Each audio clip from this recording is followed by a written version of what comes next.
Subscribe कीजिए pet and vet care channel को veterinary latest video update के लिए।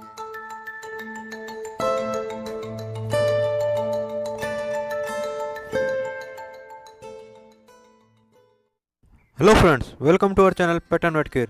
My self vet Tausif Qureshi. आज हम बात करेंगे किटोसिस, जो कि एक मेटाबॉलिक डिजीज़ है।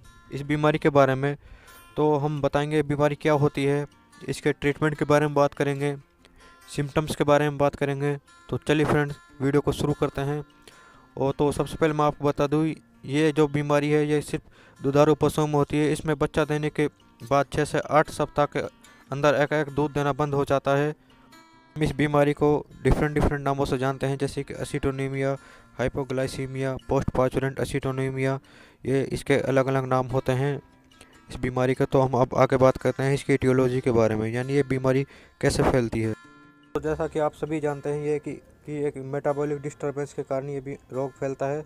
तो जब हमारे पशु के रक्त में कार्बोहाइड्रेट की मात्रा बहुत ही ज़्यादा गिर जाती है और ग्लूकोज लेवल सतत नीचे गिर जाता है, तो ये बीमारी फैलने के चांसेस बहुत ही ज़्यादा बढ़ जाते हैं। और जब हम प्रेगनेंसी के दौरान प्रोटीन युक्त दाना अधिक खिलाते हैं अपने पशु को, कार्बोहाइड्रेट युक्त दाना बहुत ही कम खिलाते हैं, तो उसकी वजह से भी हो जाता है। और ये अधिक दूध देने वाले पशुओं में भी हो सकता है, ऐसी कोई बड़ी बात नहीं है। तो फ्रेंड्स, अब हम जानेंगे इसके सिम्टम्स क्या क्या हैं। तो फ्रेंड्स, इसके लक्षण बिल्कुल मिल्क फेयर जैसे मिलते जुलते हैं। बुखार प्राय सामान्य रूप से नॉर्मल रहता है। पशु को अचानक भूख की कमी हो जाती है और चलने फिरने में अनिच्छा प्रकट करता है। पशु दूध देना कम कर देता है। उसका स्वास्थ्य धीरे धीरे गिरता रहता है। और पशु जब खड़ा होता है तब उसकी कमर टेढ़ी हो जाती है, सिर झुका रहता है और उसकी आंखें आधी बिल्कुल बंद सी रहती हैं। पशु का दुग्ध उत्पादन तेजी से गिरता रहता है और इसके बाद पशु का भार गिरता है और खाने की कमी से पशु लकड़ी के समान दिखाई देता है। तो फ्रेंड्स, हम आगे बात करते हैं डायग्नोसिस के बारे में, यानी बीमारी को हम कैसे निदान कर सकते हैं। तो सबसे पहले रक्त और मूत्र में एसीटोन की जांच हम कर सकते हैं।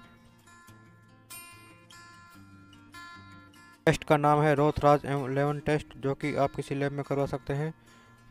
वैसे रोग का इतिहास, लक्षणों एवं उपयुक्त बायोकेमिकल टेस्ट से भी रोग का निदान हम आसानी से कर सकते हैं। तो फ्रेंड्स, आप ट्रीटमेंट में आप कैल्शियम वगैरह की बोतल चला सकते हैं, जैसे माइफेक्स वगैरह आती है मार्केट में। आप 500 ml IV दें कम से कम। और उसके बाद आप इंजेक्शन एंटोज, इंजेक्शन होस्टाकार्टिन एवं आप प्रिडनिसोलोन और सलाइन लेक्जिट्यूड ट्रीटमेंट में आगे चलाएं। तो फ्रेंड्स, बस आज की वीडियो में बस इतना ही। वीडियो पसंद आई हो तो लाइक कीजिए, अगर वीडियो पसंद नहीं आई हो तो डिसलाइक कीजिए। अगर आप हमारे चैनल पर नए हो तो पेट एंड वेट केयर को जरूर से सब्सक्राइब कीजिए।